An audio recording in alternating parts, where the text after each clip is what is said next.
Dialysis అనేది kidney ఫెయిల్యూరే కాకుండా కొన్ని ఇతర కండిషన్స్ లో కూడా చేస్తుంటాం. అవి ఏమిటో మీకు తెలుసా? First one is poisonings.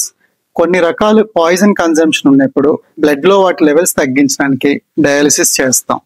ఇదే కాకుండా బ్లడ్ లో హై పొటాషియం లెవెల్స్ పెరిగాయి. కొన్ని డిసీజెస్ లో హై పొటాషియం లెవెల్స్ ఉంటాయి. అట్ ద సేమ్ టైం కొన్ని మెడిసిన్స్ వల్ల పొటాషియం పెరగచ్చు. అవి మందులకు లొంగనప్పుడు డయాలిసిస్ ద్వారా పొటాషియం లెవెల్స్ ని మనం నార్మలైజ్ చేయొచ్చు. At the same time blood లో యాసిడ్ లెవెల్స్ కూడా కొన్ని డిసీజెస్ లో పెరుగుతాయి. మెటబాలిక్ ఎసిడోసిస్ అంటాం.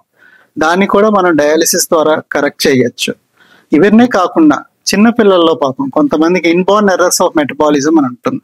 అంటే కొన్ని జెనెటిక్ డిసీజెస్ వల్ల బ్లడ్ లో యాసిడ్ లెవెల్స్ పెరుగుతాయి. దాన్ని క్లియర్ చేయడానికి కూడా డయాలిసిస్ వాడతాం. Apart from all these things, blood లో కాల్షియం లెవెల్స్ పెరిగే కండిషన్ ని హైపర్ కాల్సిమియా అంటాం. కామన్ గా కొన్ని రకాల క్యాన్సర్స్ లో ఇది జరగచ్చు. అవి మందులకి లొంగనప్పుడు డయాలిసిస్ ద్వారా దాన్ని కరెక్ట్ చేయడం జరుగుతుంది.